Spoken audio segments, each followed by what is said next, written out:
Olá, boa tarde. Sejam bem-vindos a mais uma edição de Mercado e Companhia. Vamos aos destaques de hoje.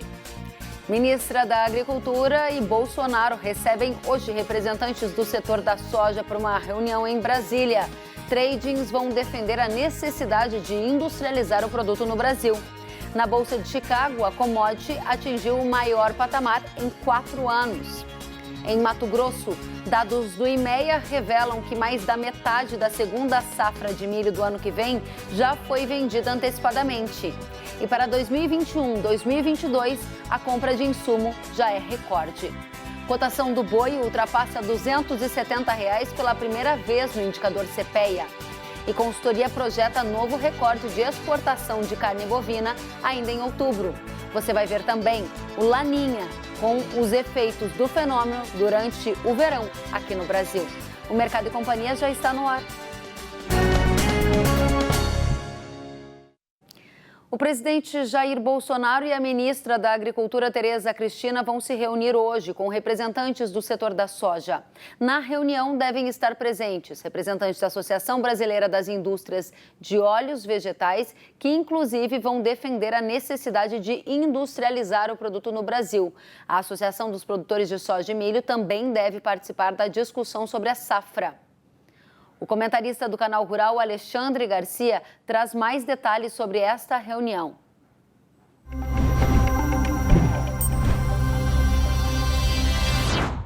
Olá, meus amigos do agro. Hoje a ministra da Agricultura vai ter audiência às 15h com o presidente da República. Eu até tentei conversar com ela sobre essa audiência, sobre a pauta, né? Mas ela deve estar muito ocupada porque não deve ter visto os recados que eu deixei no telefone dela. Mas certamente um dos assuntos é o equilíbrio dos preços no mercado interno, né? Embora haja esses bons negócios no mercado externo, por causa da cotação do dólar, há necessidade não de abastecimento, que o abastecimento está tranquilo, mas na questão do preço. O presidente Bolsonaro chegou a ser cobrado disso no fim de semana. Uma pessoa perguntou se ele não podia baixar o preço do arroz. Ele deixou bem claro que não tem tabelamento, né? Tabelamento aqui no Brasil sempre foi um fracasso. Tabelamento aqui sempre significou a falta do produto. Chegou a sugerir que o homem fosse procurar o arroz na Venezuela, onde não vai encontrar, né? E o fato é que a gente sabe que os motivos do preço do arroz, eu fiz a comparação outro dia, né, de uma garrafa de cerveja e 1 quilo de arroz, né? E aí isso já dispensa qualquer tipo de conclusão.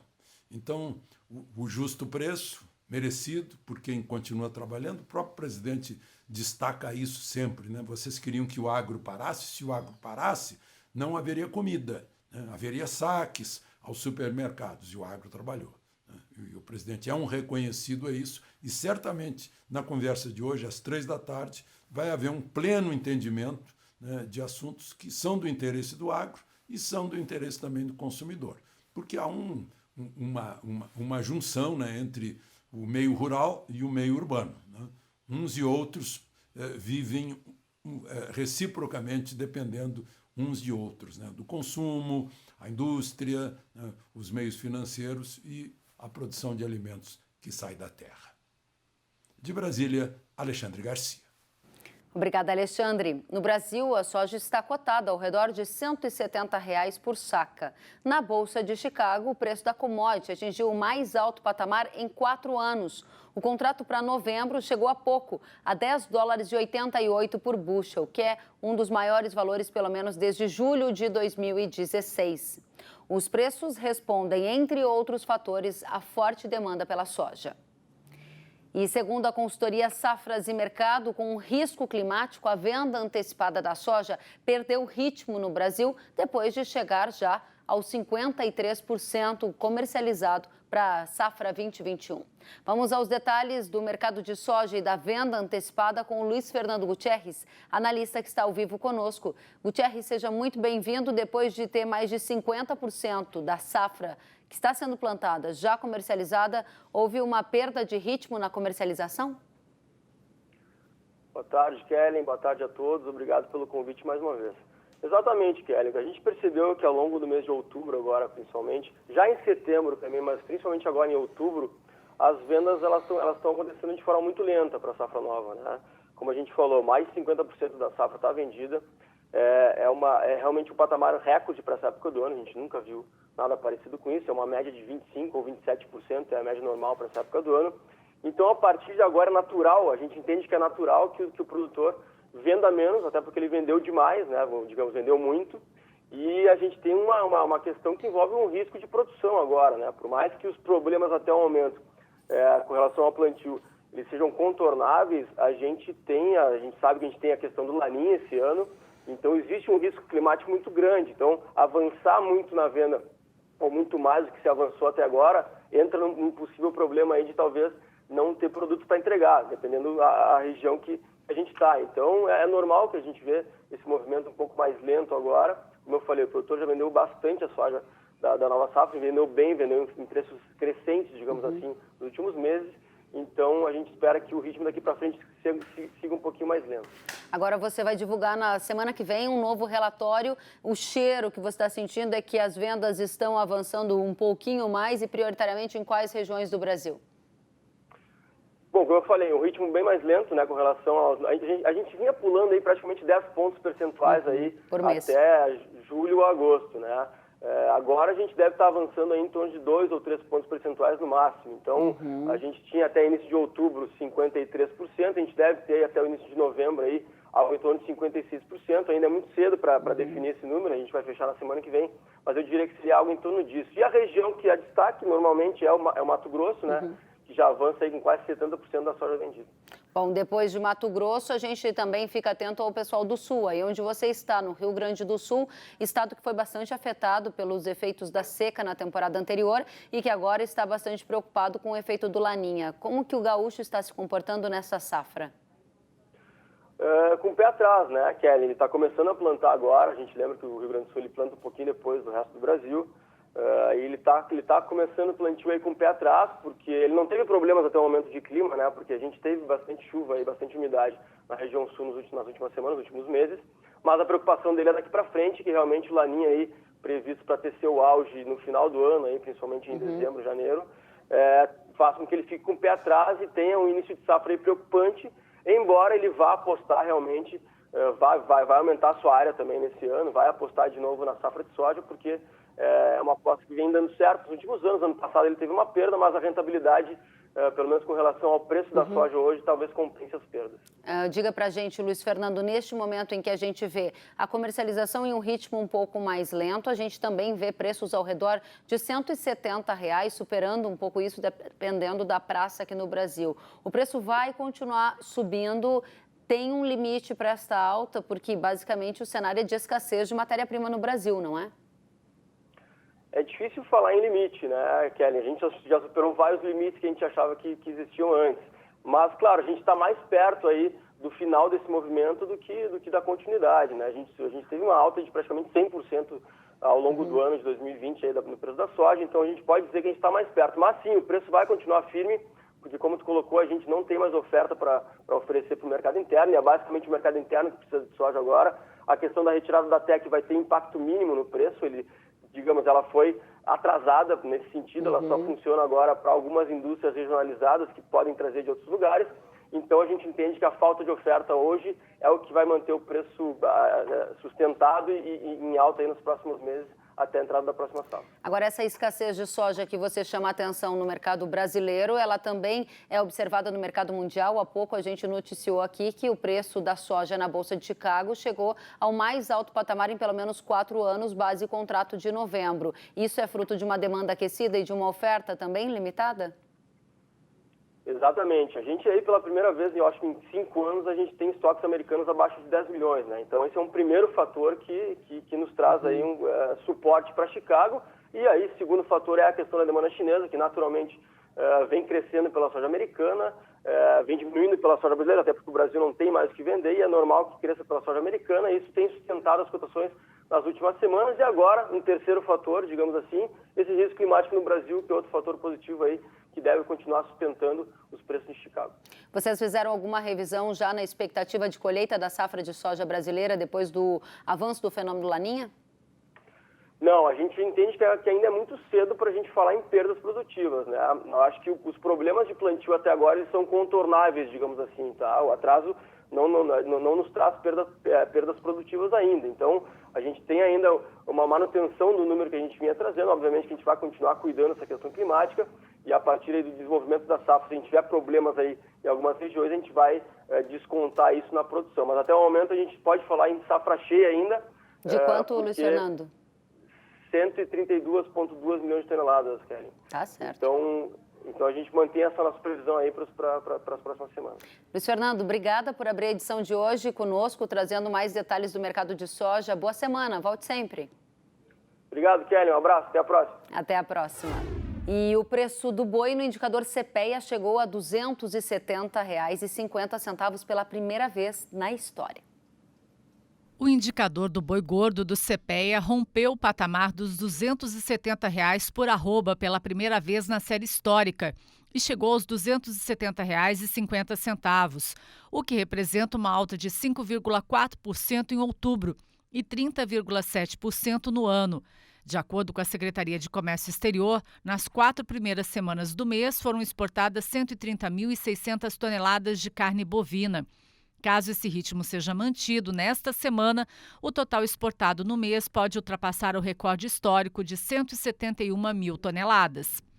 A Agrifato Consultoria projeta um recorde de exportação de carne bovina agora para o mês de outubro. Vamos analisar este cenário em detalhes com o Iago Travagini, que é analista de mercado da Agrifato. Iago, você acredita que em outubro o Brasil vai bater um novo recorde de exportação de carne bovina?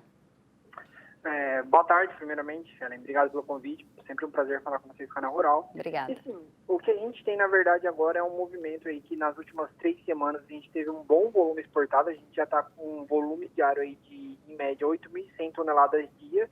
E aí, considerando esse volume das últimas três semanas, a gente tem uma perspectiva de que nessa 4ª semana a gente continue com esse volume e aí sim a gente bata as 171 mil toneladas.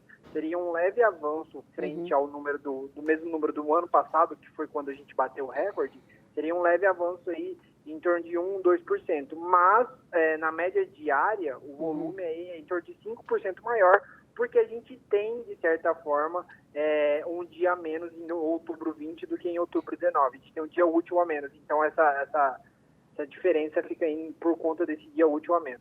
Iago, você está dizendo que a exportação deve bater recorde em outubro, diante de um cenário que a oferta é limitada no Brasil e diante de um cenário em que a gente vê a arroba chegar a R$ 270,50, base indicador CPEA. Isso significa que o preço tem espaço para subir mais e até quanto, na sua avaliação? Assim, a gente está navegando agora, Kelly, em mares que a gente nunca navegou, né? A gente já está acima dos R$ 270, o que de certa forma, a gente vê e não visualizava isso há 3, 4, 5 meses atrás. Então, é um mercado que está muito volátil, é um mercado que está muito intenso. A gente pode sim, a gente avalia que pode sim chegar nos R$ 280, o preço da arroba do boi gordo.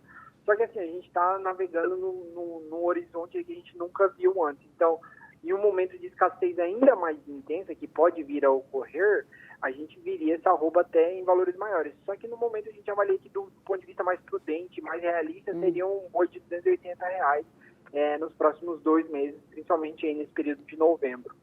Por que R$ 280?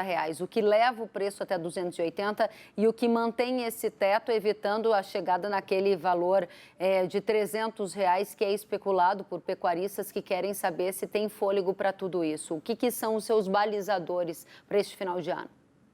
Basicamente, a gente tem agora, nessa chegada de fim de ano, a demanda interna, em teoria, crescendo, justamente por conta das festas de fim de ano, recebimento de 13º. As pessoas começam a consumir mais, principalmente proteínas animais. Então, a gente tem normalmente a gente tem um preço alavancado mais nesse período por conta da demanda interna. Além disso, a gente tem aí o fator que se pontua mais forte, é a oferta. A oferta, ela chega ao fim do confinamento, a gente chega a um volume de confinamento menor em novembro do que em outubro, então esse volume menor de animais confinados em novembro deve sim pontuar para que a gente avance ainda mais um pouco nesse preço, junto com essa demanda interna, e a gente chegaria nesses 280.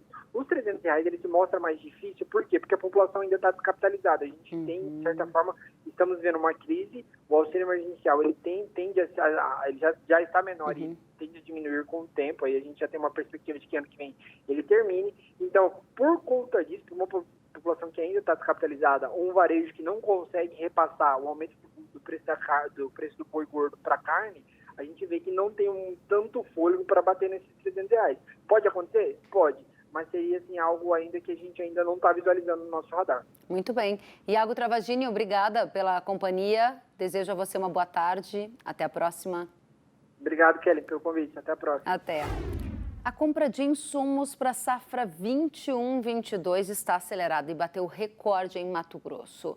Vamos já saber como está a relação de troca por lá e entender se este é um fato inédito, né? A gente não está falando do presente agora próximo, a gente está falando praticamente de 2 anos à frente, né, Patrone?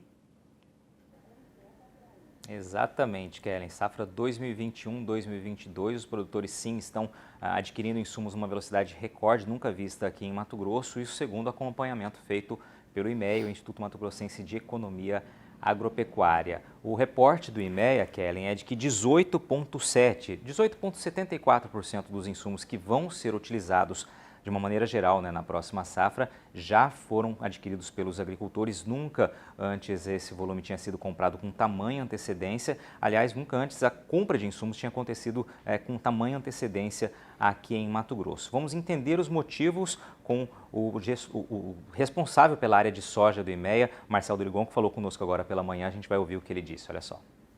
Nas nossas contas, aí até final de setembro, contabilizando todos os insumos, né, fertilizantes, sementes, defensivos, já são mais de 18% que foram comercializados, né, que já estão aí travados. A gente viu ano passado, quando o produtor estava se adiantando para a safra 2021, ele começou também a comprar os insumos mais precocemente, lá por outubro, né, setembro. Agora a gente já viu o negócio em agosto, até um pouco antes.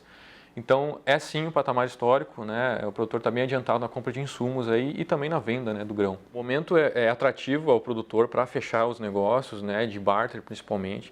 A soja está num preço atrativo, os insumos, se a gente for comparar com os outros anos, eles estão caros, mas a relação de troca ela está mais favorável do que os últimos 3, 4, 5 anos. Então, isso vem incentivando os negócios. Muito bem, ele comentou ali, o Marcelo, com relação à venda dos grãos, né? Um pouco mais de 6% da produção prevista de soja para a safra 2021-2022 já foram vendidos aqui em Mato Grosso pelos agricultores. Anteriormente, a gente citou aqui o milho, né, cerca de 2% já comercializados. E o Marcelo destacou bastante a relação de troca. Eu pedi para ele fazer um levantamento para a gente, Kellen, para a gente tentar transformar isso em números.